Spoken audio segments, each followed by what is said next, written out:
On a rainy day during the mid-1930s, a distinctive young officer smartly marched to the front of his platoon's formation and took his position with impeccable military precision. However, unlike his fellow platoon members, this particular officer was holding an umbrella. Infuriated and soaked from the rain, the battalion adjutant quickly approached and demanded to know what on earth the officer was thinking by bringing an umbrella to formation. Without hesitation, the young officer replied, "Because it's raining, sir." John Malcolm Thorpe Fleming Churchill, later known as Mad Jack or Fighting Jack, would soon face reprimand for his insubordination and absurdity. But such reprimands were nothing new for the rather uninterested officer. During the brief period of peace between World War I and World War II, Churchill found his military service to be quite tedious. A rare type of individual, practically destined to lead others in battle, Churchill craved excitement and disorder. When life did not offer any, he sought it out himself. And at a time when roads were largely absent in India, he rode his motorcycle over 1,500 miles through the Southeast Asian countryside, frequently crossing rivers and ravines by maneuvering his bike along the rails of railroad tracks while carefully stepping over the crossbeams. To alleviate his peacetime monotony, Churchill also taught himself to play the bagpipes, which at that time was not a particularly favored hobby among respectable British men. However, not one to do things by halves, Churchill not only mastered the bagpipes, but also went on to secure second place in the officers' class of the piping championships at Aldershot, a remarkable achievement considering he was the sole Englishman among approximately 70 competitors. Having mastered the bagpipes, Churchill developed a strong interest in archery, becoming such a skilled archer that he would eventually represent England in an international competition. Although Churchill was known for his adventurous spirit and love for thrills, he did not shy away from comfort. In fact, he received a reprimand for bringing an umbrella to a military formation during a heavy downpour. And he was also criticized for using a hot water bottle to stay warm at night in his cot, which was against military regulations. To circumvent this minor issue, Churchill opted to use a piece of rubber tubing filled with hot water. After all, the regulations prohibited hot water bottles, but made no mention of rubber tubes. While many military personnel gauged their supposed toughness by their capacity to endure hardship, Churchill found no value in such foolish displays of machismo. Alternatively, as many accounts suggest, he may have been simply bored by the peace and sought amusement by irritating his superiors. Regardless of the reality, anyone who believed that Churchill was weak for preferring to remain dry in the rain and sleep comfortably would soon be proven wrong, as the world was about to witness his true character with the onset of World War II. In 1939, the German army invaded Poland from one direction while the Russians invaded from another, leaving Polish defenders trapped between the two advancing forces and quickly surrendering. These hostilities led Britain and France to declare war on Germany, marking the end of Churchill's prolonged period of peacetime tedium. He remarked, "I was back in my red coat, the country having got into a jam in my absence," as he left behind his brief peacetime pursuits of modeling and appearing as an extra in notable films to deploy to France. Upon his arrival, Churchill was instantly disheartened. Despite the German aggression towards the Poles and the declarations of war by Britain and France, both countries merely positioned their forces along the French Maginot Line and did essentially nothing. Troops maintained their positions and generally attempted to stave off boredom for weeks on end, with the absence of offensive actions stemming from Britain and France's inadequate preparations for war. What historians would later refer to as a minor oversight, Britain and France had utterly failed to adequately prepare for conflict, despite years of escalating German hostility and a considerable amount of bellicose posturing from Adolf Hitler. Regardless of the circumstances, Churchill found himself a casualty of Allied unpreparedness, a predicament that was far from agreeable to him. There was a war occurring, for heaven's sake, and like a puppy eager to break free from its leash, Churchill yearned to partake in it. With the Soviets invading Finland, Churchill enlisted in a volunteer unit of British soldiers dispatched to support Finnish forces. While they may not have been Germans, engaging in combat against anyone behaving in an internationally inappropriate manner was preferable to fighting no one, Churchill reasoned.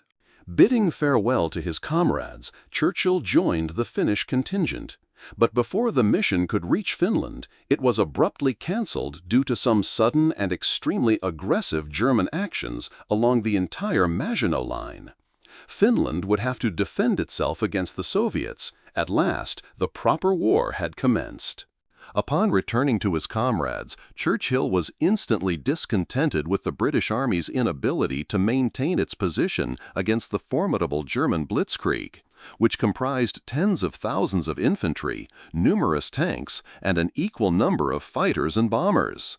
Subsequently, Churchill and his unit received orders to retreat towards Dunkirk, where rescue awaited the beleaguered British and French forces. Should that rescue fail, the war could abruptly and unpleasantly conclude for the Allies. Feeling quite frustrated about the necessity to retreat, Churchill resolved to creatively reinterpret his orders.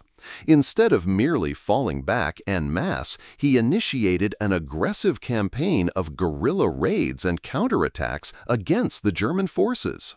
Leading small teams of carefully selected men, Churchill would charge into battle with a battle cry, brandishing a large two-handed sword. Like an anachronistic Highlander, Churchill plunged into enemy fire and, on multiple occasions, impaled a German soldier on his claymore. At other times, he would abandon his rifle in favor of his longbow, launching barbed arrows into the chests of Germans from distances of up to 100 yards. It is rumored that during one engagement, a German officer requested a list of casualties and injuries, only to be informed that several of the casualties had been struck by arrows. The bewildered and furious officer cautioned his junior officer against jesting with him, only to be shown the bodies with arrows still protruding from them. Professional soldiers are always prepared for the unexpected in combat, yet no one anticipated a mad Englishman firing arrows amidst the greatest industrial age war in human history. During a pause in the combat, Mad Jack Churchill, as he was now referred to, was seen by a fellow officer riding his distinctive motorcycle, with a longbow slung across his back, arrows protruding from packs secured to his body, and a German officer's cap placed on the motorcycle's headlamp. Upon dismounting, the officer observed a streak of blood on Churchill's ear and neck, prompting him to inquire about the recent injury. In exchange for a stiff drink, Churchill explained that he and his men had encountered a German machine gun, and while his men had urged him to flee, he had simply felt too fatigued to do so. Churchill believed it was more straightforward to eliminate the machine gun nest, even after sustaining a gunshot wound to the neck. After successfully crossing the Channel back to England, Churchill learned of a new military unit being established. Named Commandos, the call for volunteers was conducted in secrecy but promised aggressive military service, which was more than sufficient to entice Churchill. The forerunners of Britain's contemporary special forces, commando service involved weeks of training in demolitions, firearms, infiltration, and various other subjects that Churchill found immensely enjoyable. However, during commando training, Churchill also encountered a woman whom he would marry immediately and remain happily wed to for 55 years until his passing. On December 27, 1941, Churchill had the opportunity to re-enter the conflict as the newly established commandos launched an assault on the German garrison at Vagsø in Norway. Assigned the task of destroying the coastal artillery in preparation for a full-scale attack, Churchill took his position in the lead landing craft with his bagpipes, playing the March of the Cameron Men as enemy machine guns fired upon the approaching boats. As soon as the ramps were lowered, Churchill waded ashore in front of his men, raising his sword high and, as one soldier described it, uttering warlike cries. Half an hour later, Churchill dispatched a brief telegraph to headquarters, which simply stated, "Malloy Battery and Island captured. Casualties slight. Demolitions in progress." Churchill would later receive numerous military honors, along with several battle scars. But his most significant acts of bravery would not occur until the autumn of 1943. While leading the Allied landings at Salerno in Italy, Churchill and his commandos found themselves engaged in combat alongside American Rangers in the town of Marina. Both Churchill's commandos and the American Rangers were not structured to operate as conventional line infantry, lacking much of the heavy fire support that standard infantry units possess, such as heavy machine guns and mortars. Primarily armed with rifles and grenades to maintain their mobility, the commandos and Rangers faced a considerable disadvantage as German and Italian heavy infantry launched assaults on their positions in waves. Despite the extremely high casualties, the Allied forces repelled every attack. Growing weary of merely waiting for the Germans to approach and be shot at, Churchill concluded that it would be more effective to take the fight to them. Disregarding the fact that he and his troops were significantly outnumbered, lacked heavy weaponry, and had no support whatsoever, Churchill led a night raid against a heavily fortified German position. Bursting forth from dense underbrush and exclaiming, "Commando!"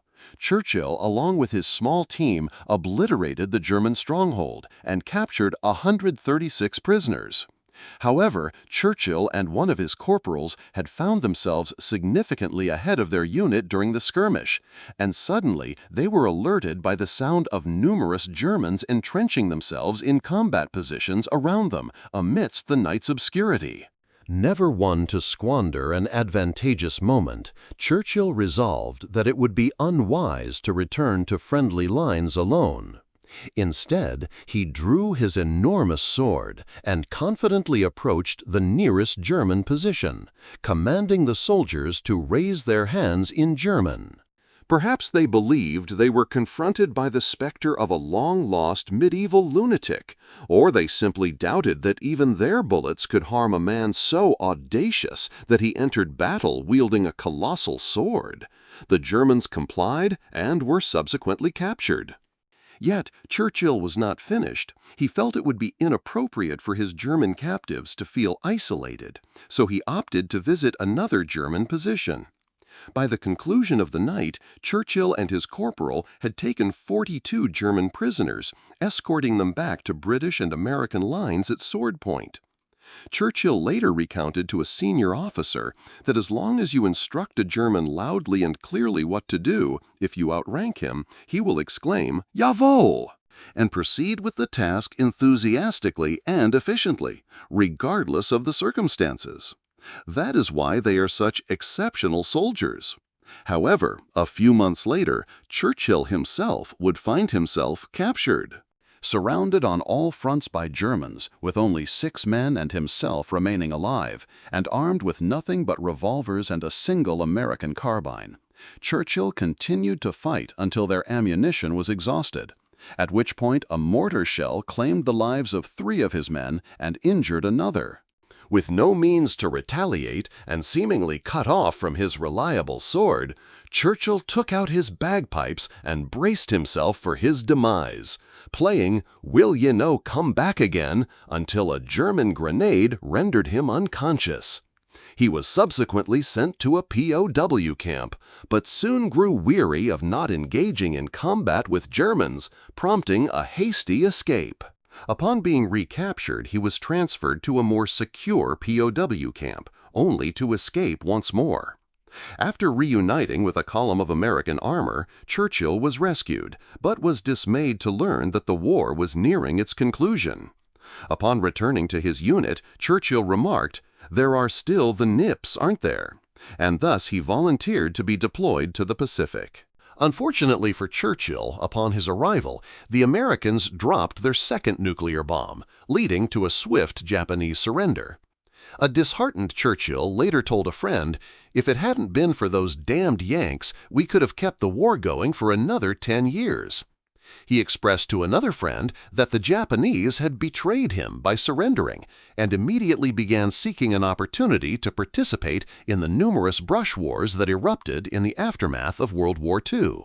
His opportunity arose in 1948 when Arab forces attempted to expel the Jews from what would eventually become Israel. Dressed in his full military uniform at a battalion parade, Churchill received word that a Jewish medical convoy had been ambushed by Arab forces. Without hesitation, Churchill rushed to their assistance, still clad in his full-dress uniform. Boldly charging down the center of the road and into the heart of the conflict, Churchill later remarked, "I grinned like mad from side to side, as people are less likely to shoot at you if you smile at them." Churchill would subsequently rescue 700 Jewish civilians and receive greater military accolades for his actions. Following the conclusion of hostilities, Churchill proceeded to teach at various military academies, ultimately concluding his career as an instructor at the Land-Air Warfare School in Australia. After numerous attempts on his life failed, fate allowed Churchill to enjoy his remaining days happily alongside his wife until his peaceful passing in 1996, leaving behind an extraordinary legacy of bravery and not a small measure of eccentricity.